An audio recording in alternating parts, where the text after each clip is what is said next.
Assalamualaikum warahmatullahi wabarakatuh. Saya Nur Hidayah, mahasiswi PAI 4 semester 6. Di dalam video ini saya akan mereview sebuah buku sebagai tugas ujian tengah semester mata kuliah Pendidikan Multikultural. Jadi buku yang saya review ini berjudul Pendidikan Multikultural, suatu upaya penguatan jati diri bangsa, konsep, prinsip, dan implementasi.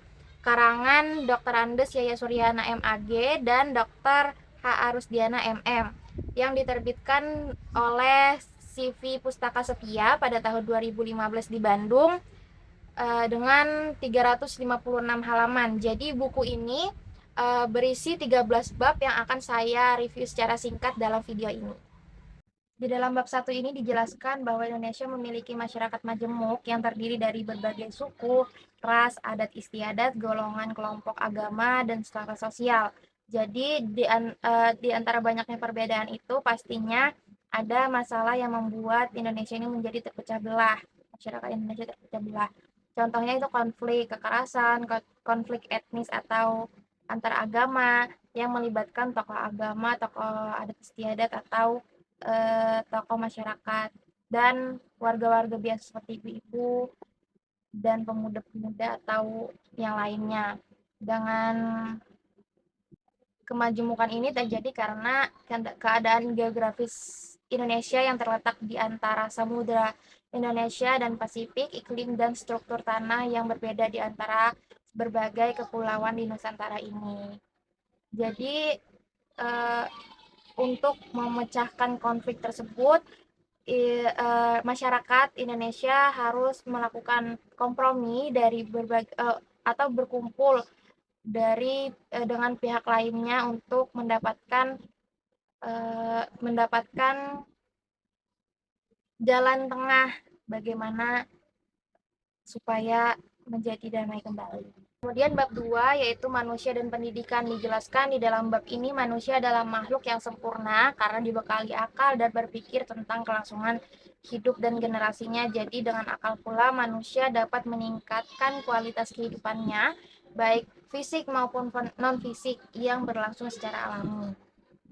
Manusia juga disebut dengan makhluk hidup, makhluk kultural, makhluk politik, dan makhluk individu. Dalam bab ini juga dijelaskan bahwa hakikat pendidikan pada dasarnya adalah upaya manusia untuk mempertahankan kehidupannya yang tidak hanya berkelanjutan, keberadaan fisik atau raganya, tetapi juga berkelanjutan kualitas jiwa dan peradabannya dalam arti terjadinya peningkatan kualitas budayanya baik melalui pendidikan yang dilaksanakan secara alami oleh orang tua kepada anaknya maupun masyarakat kepada generasinya, ataupun pendidikan yang diselenggarakan oleh organisasi pendidikan yang lebih dikenal dengan sekolah baik formal maupun non formal. Dalam bab 3, pendidikan sebagai proses transformasi budaya. Di dalam bab ini dijelaskan bahwa dalam proses transformasi kebudayaan, pendidikan berfungsi untuk mengembangkan kepribadian yang kreatif dan dapat memilih nilai-nilai budaya dari berbagai lingkungan. Bab 4, pluralisme dan multikulturalisme. Secara teoritis, pluralisme merupakan konsep yang menerangkan ideologi kesetaraan kekuasaan dalam suatu masyarakat multikultural yang kekuasaan terbagi secara merata di antara kelompok-kelompok etnik yang bervariasi sehingga mampu mendorong pengaruh timbal balik di antara mereka. Sedangkan multikulturalisme adalah istilah yang digunakan untuk menjelaskan pandangan seseorang terhadap ragam kehidupan di dunia ataupun kebijakan kebudayaan yang menekankan tentang penerimaan terhadap realitas keragaman dan berbagai macam budaya multikultural yang ada dalam kehidupan masyarakat menyangkut nilai-nilai, sistem, budaya, kebiasaan, dan politik yang mereka anut. Berdasarkan penjelasan tadi, dapat disimpulkan bahwa pluralitas adalah bentuk, sedangkan multikultural adalah pengakuan dari perbedaan bentuk tersebut. Kemudian dijelaskan pula bahwa perjalanan multikulturalisme di Indonesia itu terjadi pada paham sukuisme, Sumpah Pemuda pada tahun 1928, dan paham ideologi. Tetapi multikulturalisme tetap menjadi masalah bagi masyarakat. Permasalahan tersebut termasuk pada kesetaraan gender, kesetaraan bangsa dan ras, kesetaraan ideologi dan politik, dan kesenjangan ekonomi serta sosial. Kemudian bab 5, mengenal kultur suku bangsa yang damai dan toleran. Jadi kebudayaan di Indonesia memiliki keberagaman yang bermacam-macam dari suku, ras, agama, adat istiadat, dan yang lainnya. Seperti yang dijelaskan atau dalam review bab 1. Setiap suku pasti memiliki ciri khas tertentu yang wajib dihormati dan dihargai oleh suku-suku lainnya. Oleh sebab itu, kedamaian dan toleransi harus tetap dijaga agar masyarakat Indonesia tidak terpecah belah. Bab 6 mengenal politik identitas. Jadi dijelaskan dalam bab 6 ini politik identitas adalah perbedaan identitas yang meliputi etnik, agama, dan hal lain yang digunakan untuk menghimpun orang atas dasar kesamaan yang dimiliki. Politik identitas merupakan subdisiplin ilmu yang bersifat empiris dan mulai dibicarakan pada tahun 1960-an. Selanjutnya ada bab 7, kerangka dasar pendidikan dan multikulturalisme. Pendidikan multikultural adalah ide gerakan pembaruan pendidikan dan proses pendidikan yang tujuan utamanya adalah untuk mengubah struktur lembaga pendidikan agar siswa laki-laki dan perempuan, siswa berkebutuhan khusus, dan siswa yang merupakan anggota dari kelompok ras, etnis, dan kultur yang bermacam-macam memiliki kesempatan yang sama untuk mencapai prestasi akademis di sekolah. Tujuan utama pendidikan multikultural adalah mengubah pendekatan pembelajaran ke arah memberikan peluang yang sama pada setiap anak, jadi tidak ada yang dikorbankan demi persatuan. Kemudian nilai-nilai dalam pendidikan multikulturalisme itu adalah nilai demokratisasi, nilai humanisme, dan nilai pluralisme. Sedangkan pendekatan pendidikan multikultural dapat dilakukan dengan pendekatan konstribusi, pendekatan aditif, pendekatan transformasi, dan pendekatan aksi sosial. Selanjutnya, bab 8, strategi pengembangan pendidikan multikultural. Dijelaskan bahwa program pembelajaran multikultural yang akan dikembangkan merupakan sebuah program pendidikan yang menyediakan lingkungan belajar ganda kepada siswa yang memiliki kesesuaian dengan kebutuhan dasar akademis sosial siswa.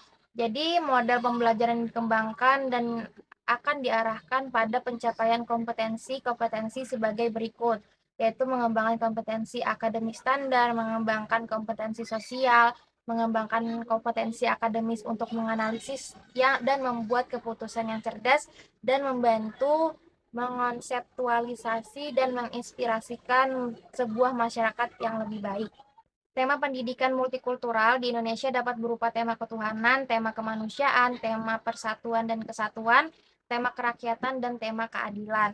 Kemudian prinsip dasar pengembangan model pembelajaran multikultural adalah pengenalan jati diri, mengembangkan sikap non-etnosentris, pengembangan secara integratif, komprehensif, dan konseptual, menghasilkan sebuah perubahan, menekankan aspek efektif dan kognitif, serta kontekstual.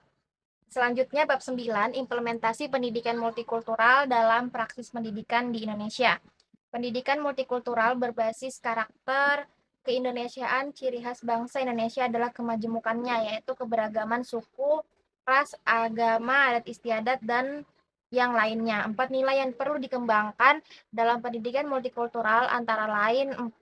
Apresiasi terhadap kenyataan pluralitas budaya dalam masyarakat. Kedua, pengakuan terhadap harkat dan martabat manusia dan hak asasi manusia. Ketiga, pengembangan tanggung jawab masyarakat dunia. Keempat, pengembangan tanggung jawab manusia terhadap planet bumi. Pendidikan multikultural harus mencakup realitas sosial yang perlu menerapkan pembelajaran pembentukan pola pikir, sikap, tindakan, dan pembiasaan sehingga muncul kesadaran nasional keindonesiaan. Kemudian bab 10, penerapan pendidikan multikultural pada tingkat satuan pendidikan. Pentingnya penerapan pendidikan multikultural pada tingkat satuan pendidikan mencakup 3 jenis transformasi. Yang pertama, transformasi diri, mengubah sikap mental, pola hidup, dan fokus tujuan. Kemudian ada transformasi sekolah dan proses belajar mengajar, integrasi materi pembentukan pengetahuan, reduksi prasangka, perlakuan pedagogik dan budaya sekolah, dan struktur sosial, serta transformasi masyarakat. Masyarakat maju, mandiri, berkeadilan, bebas, dan sejahtera. Kemudian program pendidikan multikultural memiliki 3 macam program yang dapat diterapkan oleh sekolah dan masyarakat secara keseluruhan. Yang pertama, berorientasi pada materi. kemudian berorientasi pada siswa dan berorientasi pada sosial. Peran guru dalam pendidikan multikultural yaitu membangun paradigma keragaman, menghargai keragaman bahasa, membangun sensitivitas gender, dan membangun sikap kepedulian sosial, membangun sikap anti diskriminasi etnis, perbedaan kemampuan, dan anti diskriminasi umur. Selanjutnya bab 11 model pembelajaran multikultural. Pembelajaran multikultural adalah proses pendidikan yang dapat membimbing pembentukan dan mengkondisikan siswa agar memiliki mental atau karakteristik terbiasa hidup di tengah-tengah perbedaan yang sangat kompleks, baik perbedaan ideologi, perbedaan sosial, perbedaan ekonomi, maupun perbedaan agama. Tujuan pembelajaran multikultural untuk mengembangkan kesadaran dan kepekaan kultur, untuk memperoleh pengetahuan tentang bahasa dan budaya orang lain, dan untuk memperbaiki kesalahpahaman tentang kelompok etnik dalam buku teks dan media pembelajaran. Kurikulum pembelajaran multikultural seharusnya berisi materi yang dapat menghadirkan lebih dari satu perspektif tentang fenomena kultur. Manajemen pembelajaran multikultural memiliki 3 faktor dalam pembelajarannya, yaitu lingkungan fisik, lingkungan sosial, dan gaya pengajaran guru. Strategi yang dapat dilakukan melalui dialog, kemudian simulasi, bermain peran, ataupun melalui observasi serta pengenangan kasus. Kemudian ada prosedur pembelajaran. Jadi prosedur pembelajaran yang pertama yaitu kegiatan pendahuluan, kegiatan utama, analisis, abstraksi, penerapan, dan yang terakhir adalah kegiatan penutup. Selanjutnya bab 12 yaitu model pengembangan kurikulum berbasis multikultural. Jadi dalam bab ini dijelaskan bahwa langkah-langkah pengembangan kurikulum multikultural yang pertama adalah memilih kriteria bahan yang signifikan, pengintegrasian ke dalam suatu mata pelajaran, dan guru laboran dan tutor yang diperlukan untuk sekolah laboratorium bersifat multikultur.